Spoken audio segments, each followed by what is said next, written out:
Happy Sunday afternoon. I'll put this thing down. That was a PV Bandit 112 that I'm working with over here that I've had in pieces. It's, you can see over there. That one's all put together now, and got a little bit of tweaking left to do on it, and then it'll be done. But a couple people told me, they said, I really like it when you get all crazy on the guitar. So there's my little intro. And here comes my Winky cat to say hello, just like clockwork. Every single video she comes in here, pay attention to me, pay attention to me. All right, I'm going to do some soldering. You can't help me do soldering, so you got to get down. So I'll talk to you in a bit. She says, meh. So here's what the plan is. Here's what the plan is this evening, folks. What I'm going to do is I'm going to go over a couple things. I'm going to tell you a little bit about it here real quick, and then I'm going to flip the camera around, and I'm going to show you a couple of things. I was speaking with one of my co-workers, with Alex, and he's been helping me through these, getting my YouTube videos better.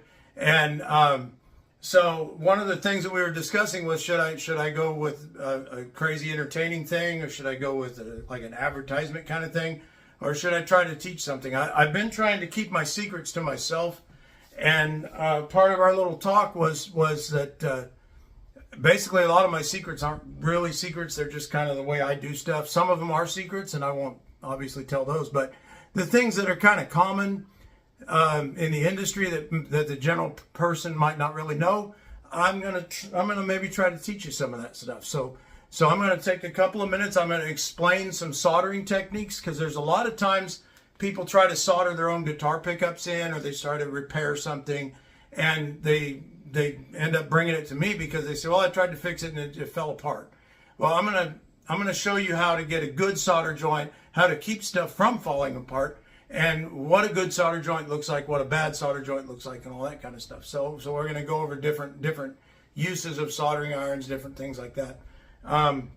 In my background, I am solder certified with Boeing aircraft, with Gulfstream aircraft, and also with Learjet. So I've been through a lot of aeronautical solder training, so I know a bit about how to make an adequate solder joint. So, and then I've also been doing it on top of that for about the past 45 years. So I'm going to give you a little rundown on that. So let me deposit the kitty cat on the floor because she's being needy, and I'll flip this around and we'll talk about some solder joints. All right, we're back, or at least my hands are back. So I'm going to talk while I show you this kind of stuff down here, and I'm going to go over a few basic ideas first so that you get a little bit of an idea of what's going on. Firstly, what solder equipment should you be using? Something that a lot of people get wrong and can damage things, can become a little bit of an issue, is if you use the trigger type, the pistol trigger type soldering gun, and there is a specific purpose for using that gun, and it has nothing to do with electronics, and you do not use that gun around digital, well, even analog electronics, and can damage things, but it's definitely not to be used around anything with a computer chip associated with it, because it puts out RF energy and it will damage the component if you get it too close. Also, the heat on those guns is quite large and a little bit uncontrollable. So it's something you don't want to avoid using those. This is a very cheap soldering gun. Literally, it's like $12 maybe. It's a 30 watt, and it's just a typical soldering iron. And that's what you should be using about 90% of the time. I use this one over here, which it's on and it's hot. But this is a 25 watt. It's a Link. It's my favorite one. You notice that I do not have one of the little solder stations with the adjustable this and that and the temperature and all that. None of that stuff is necessary. If you get the correct wattage it will be the correct heat you need. You just have to choose the correct wattage for whatever job you're doing. When you're putting a ground wire on an amplifier case like this over here that I was messing with, when you're dealing with something like that, you're dealing with something that's a large amount of metal mass that you're trying to heat a small amount of solder mass to, which is not very big. If you can see if I get it in the camera just right, they're quite small. I can put my hand by it, but it's very small diameter. So when you're doing that, you want a lot of heat to heat up the amplifier case, but then you'll blow a hole in the solder and you'll cook the solder. So what you have to do is something like this. This is an 80 watt, and it's as big as it looks, and it's not on obviously, but that has a very specific purpose. That is used for if you got to get some serious metal chunks hot and solder stuff to it. And the reason why that's important that you use the right wattage is you have to get the solder to get to the proper melting temperature and to adhere to whatever it is that it's going to be attached to, which requires a little bit of prep work too, and I'm going to show you that. And I'm using simple terms or simple tools here. So the first thing I'm going to show you is that's a brand new tip. I put that tip on there for a reason.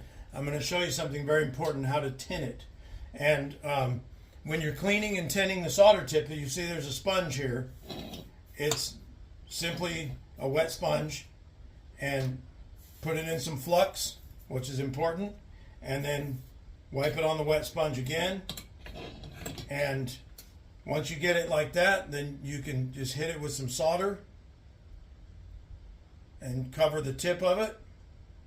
And you put quite a lot of it on there, and it looks like I'm making a mess, but you just kind of cook it. And when you get it smoldering like that and it's kind of bubbling up, then you touch it into the flux slightly, and then wipe it onto the sponge, the wet sponge, just like that. And you end up with that. You end up with a, well, if I get it in the camera, you end up with a tinned solder tip that's properly tinned and heated and ready to go. Now that's important because soldering is all about conductivity. You have to have conductivity through the wire, what you're soldering, the solder gun, and the solder itself. So we'll go back and we'll show you how this works. This is just a simple little potentiometer, and I am going to basically just scratch it back here, which takes some of the plating off the top of it. And I'm gonna show you how to put a ground on there. So get this into the camera where you can see it. And you take a wire that you're going to use for a ground wire, for example, like that. It's just a bare stripped wire, about a 3/16, a quarter inch long, and you literally just poke it into the flux, the paste flux. I use paste flux because it seems to work better. Liquid flux is okay, but paste flux seems more manageable. So you just simply get it on the end of the wire like that, and touch it to the tinned tip on the solder gun and the solder iron, like so. Get a little solder on there, and then hit it with the solder. The flux will make it flow through, and you'll end up with a tinned wire. So then, set that aside. Where you've removed the plating, you do the exact same thing. Flux that, and you can hit the flux once like I just did and get it kind of soft, and then help it to go on the end of the solder. Wipe that on there, hit it with the solder iron, and you see how it just makes a little pool. That's all you need, just a little pool like that. And you want to tilt that back down a little bit flatter. And you take your pre-tinned wire, preheat it, just like that.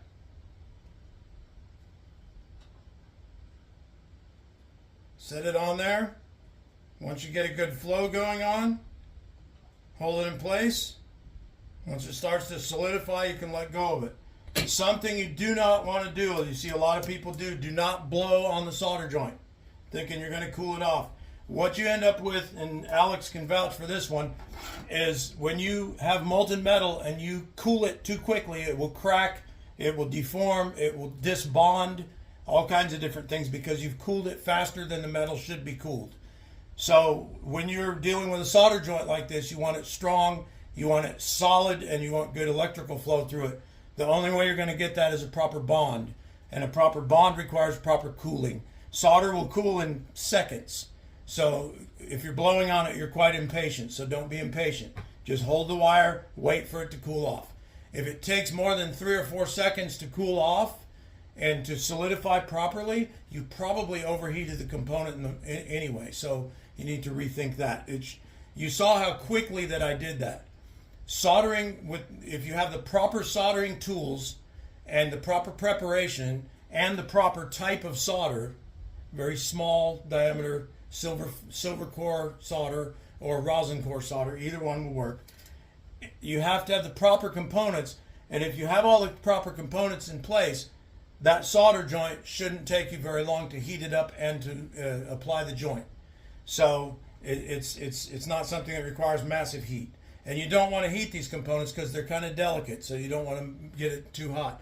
So there's the completed joint. You can see, if I can get in the camera just properly there, kind of get it to focus a bit. There we go. That is what a proper solder joint looks like. It is almost shiny. You don't want a dull.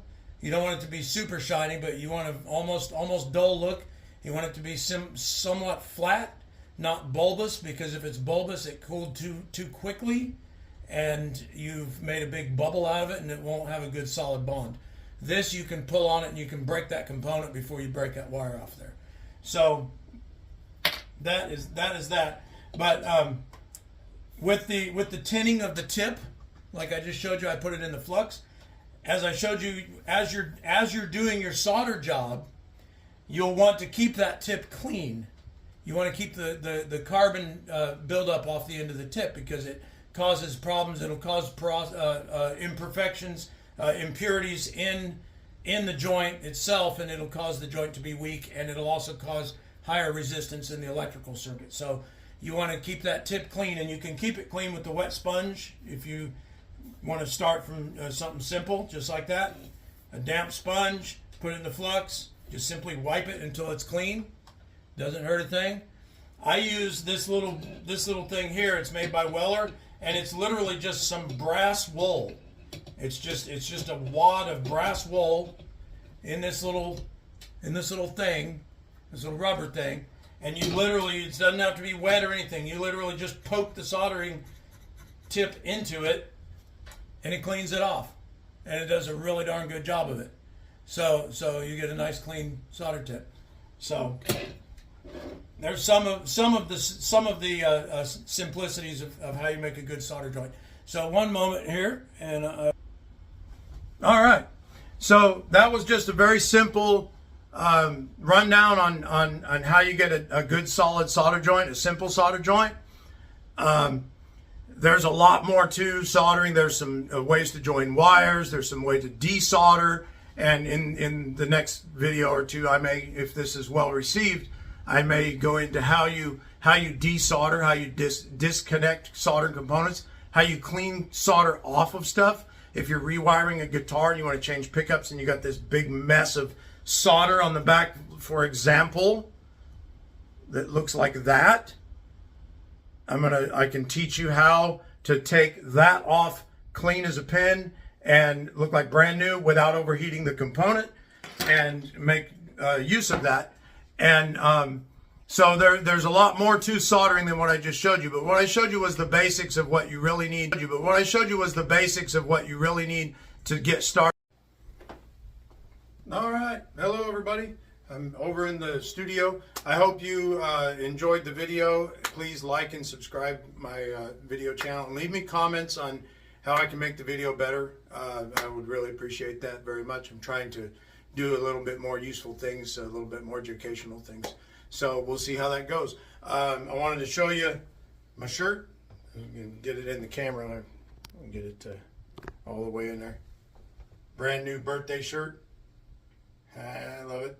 in November. 56 years of being awesome. Love it. Thank you, Sherry, for the new birthday shirt. Appreciate that very much. And like I said, thank you all very much for watching the videos. I appreciate it. Have a great week. Have a great Sunday evening. Have a great week. And be safe, everybody.